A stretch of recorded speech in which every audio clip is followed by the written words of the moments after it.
السلام عليكم ورحمة الله. نداء عاجل لكل الإخوة اليمنيين المقيمين في المملكة العربية السعودية. يا إخوان، نشرت مقطع واحد لشخص راسلني على الخاص، وجدتني تعليقات كثيرة كلهم يقولون عاطلين. يعني الشعب اليمني في الداخل في الخارج لا يعلم بحاله إلا الله سبحانه وتعالى. يا إخوان، علينا أن نتكاتف بيننا البين. أي أحد عنده عمل لابن بلده يعلمه. أنا أمس والله طيلة الليل والله ما نمت، وربي يشهد علي، ولا المتابعين اللي قاعدين يراسلون لين الفجر هم شاهدين على ذلك. بل اللي أقدر عليه تقريبا 18 واحد سويت له منشورات في الفيسبوك. طبعا حساب الفيسبوك هذا ما هو نشط. أطلب من كل المتواجدين معي الحين متابعين في التيك توك يدخلوا على حسابي في الفيسبوك، وأي أحد قريب منك في منطقتك أنا مسجل اسم الشخص وإيش المهنة يعني ورقم جواله والمدينة المتواجدة فيه. كل اللي عليك يا أخي الحبيب يا الغالي، أسأل الله أن يفرج همك. أنت طالما أنت يعني مرتاح في عملك، غيرك ما لقى شيء أكل، سواء كان مقيم في السعودية ولا حتى ما يقدر يرسل أهله في اليمن.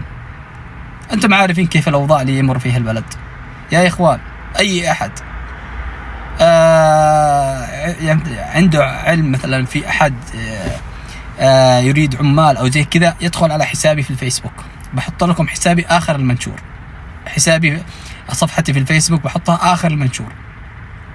ادخل على الحساب والإعلانات موجود من 1 تقريبا لين 18. هذا اللي أمس قدرت عليه. إن شاء الله باقي تعليقات كثيرة، أكثر من 30 تعليق في الخاص، كلهم يريدون يريدون أعمال متعطلين. نقدر يد واحدة ما تصفق يا ناس، يد واحدة ما تصفق. أنا ما بقدر أسوي شيء لوحدي، لازم نتكاتف بيننا البين. أنا كل اللي أقدر عليه، ما عندي مشاهدين يعني متابعين تقريبا 37,000 فقط. وين دور ما يسمى يعني مشاهير اليمن؟ وين دورهم؟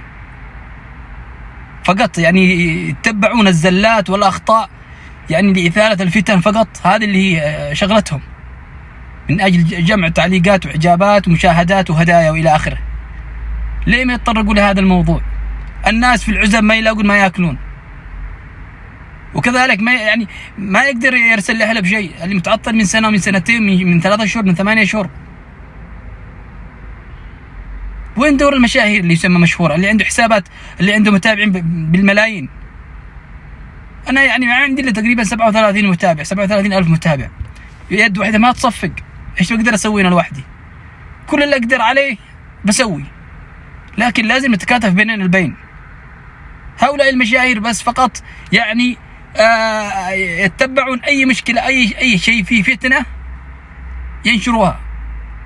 وحنا أصل العرب من أجل يجيهم متابعة ودعم.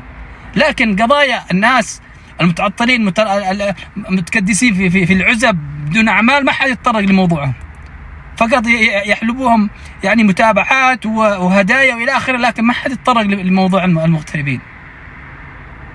نتقي الله. النبي صلى الله عليه وسلم يقول: لا يؤمن أحدكم حتى يحب لأخيه ما يحب لنفسه. ليس أخيك فقط من أبيك وأمك، أي أحد يعني أخيك المسلم، فبالك بأخيك يعني ابن بلدك ما يلاقي ما يأكل. جاتني رسائل والله تعليقات يعني تقطع القلب. اللي يقول لك: يا أخي والله يعني أنا مستحي قاعد عند أخوياي في العزب، والله أستحي، ما عندي ما أصرف على نفسي، وأهلي منتظرين في اليمن، وأنت عارف كيف الوضع. واللي يقول عندي مرض، واللي يقول عندي مش عارف أهلي لهم غسيل كلوي، واللي يعني تعليقات كثيرة. يا ناس اتقوا الله.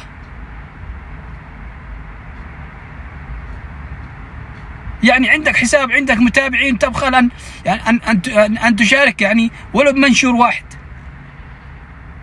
مبادرة يعني أي أحد تنشر منشور، أي أحد عنده عمل للشخص كذا يتواصل معنا، يتواصل، سوي منشور يعني أن تكون همزة وصل. طلب أخير، وطالبكم طلبة تقولوا تم. حسابي على وشك يحضرها التيك توك. ما سويت شيء، جتني 4 بلاغات، يعني المنشورات تنتهك الخصوصيات، ورغم كلها منشورات خيرية ما فيها أي شيء، أي مشكلة، لكن التيك توك معقدين الشغلة شوي. طالبكم طلبة متابعين، تابعوني على حسابي القديم، بحط لكم صورة من الحساب القديم تتابعون عليه. إذا تم حظر هذا الحساب يكون في حساب بديل. الحساب التحذير موجود في الحساب، ادخلوا على هذا الحساب تشاهدوا التحذير.